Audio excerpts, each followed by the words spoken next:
Frères et sœurs, ce qui se passe actuellement à Kidal est juste incroyable. Regardez vous-même, ce sont des opérations de ratissage, des opérations menées par les forces armées maliennes en conjoint avec leur partenaire stratégique qui est la Russie. Mesdames et messieurs, les terreaux voient le feu ces derniers temps. Ce que les forces armées maliennes mènent ces derniers temps est juste incroyable. Regardez vous-même.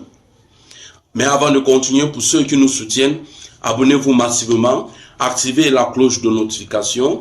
Vous savez, ici nous relayons les informations susceptibles de booster le moral de nos troupes, de booster le moral de nos forces qui sont sur le terrain, qui se battent jour et nuit, afin qu'on ait un Mali uni, en paix et en sécurité. Alors, si vous épousez notre idéologie, abonnez-vous, activez la cloche de notification pour ne rien rater. Comme nous le disions tantôt, plus précisément, dans Kidal, Sévaré, Menaka, Mopti, plusieurs opérations de ratissage sont en train d'être menées. D'ailleurs, l'une des sorties remarquables, n'est-ce pas, de la direction de l'information des forces armées maliennes a publié hier, n'est-ce pas, une note affirmant que plusieurs terreaux ont été neutralisés. Et ce qui s'est trouvé pertinent dans cette information, c'est que lors des opérations aériennes, lors des frappes aériennes, certains de ces malfrats, certains de ces terreaux ont pris la fuite et se sont dissimulés en se recoupant, n'est-ce pas, derrière les arbres.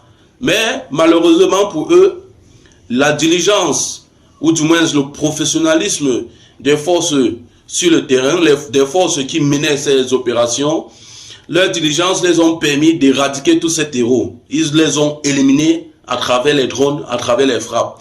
C'est une façon de vous dire que ce que les forces armées maliennes mènent actuellement sur le terrain est juste incroyable. Et du coup, dans cette guerre cybernétique et médiatique, je vais vous dire, mes frères et sœurs, vous devez nous faire confiance. Vous devez faire confiance à vos frères de même race. Parce que la majorité de cette puissance médiatique, vous devez savoir lire entre les lignes.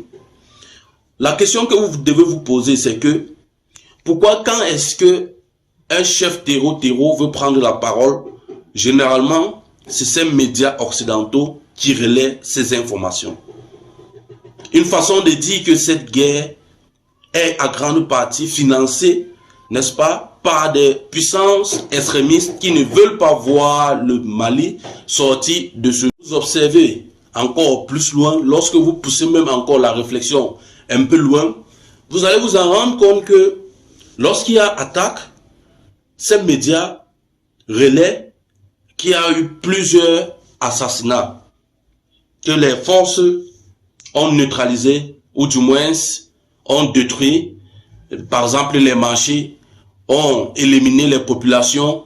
Ils racontent des choses qui vont à l'encontre de l'éthique et de la déontologie d'une information qui est celle de relayer une information équitable, parfaite et symétrique. Donc, les amis, vous devez faire très attention. Vous devez faire très attention et vous devez savoir que le peuple africain est derrière vous. Peuple malien, peuple Niger, peuple burkinabé, vous devez savoir que le peuple africain est avec vous. C'est maintenant ou à jamais. Soit ça passe, soit ça casse. Et nous devons envoyer les cœurs à l'endroit de toutes ces forces qui sont sur le terrain, les amis. Ces gars risquent leur vie pour la souveraineté de l'État. Nous devons être de leur côté au maximum. Nous devons les envoyer des ondes positives. Et ceci passe par les dénonciations. Ça veut dire, lorsque vous vous rendez compte que ces gars sont un peu dans les rodages, il faut appeler le New Contact vert. Il faut signaler le plus tôt que possible. C'est maintenant ou à jamais. On doit les éradiquer. On doit frapper fort. Et grâce au professionnalisme des forces armées maliennes, désormais, nous avons des forces qui interviennent avec rigueur et professionnalisme, accompagnées de leurs partenaires stratégiques. C'est pour ça que la Russie, ce que j'aime dans ce partenariat, c'est qu'au-delà que ce soit un partenariat stratégique, nous voyons une symbiose, nous voyons une communication entre les forces russes et les FAMA, et également une symbiose, une alchimie entre ces forces russes et la population. C'est ce qui est à admirer et c'est ce qui est à mettre à l'actif de ce partenariat. Ce que nous n'avons pas observé depuis, il faut le dire. Avec certains occidentaux, c'était pas pareil. Donc ce partenariat gagnant-gagnant, vraiment, c'est quelque chose qui est à mettre à l'actif, non seulement du président Assimi Goïta, mais du président russe. Mesdames et messieurs, c'est ici que s'achève cette capsule d'information. Si vous avez été flatté par la qualité de notre analyse, abonnez-vous, laissez un cœur, likez nos vidéos. Avec tout ceci, que faites-vous encore ailleurs?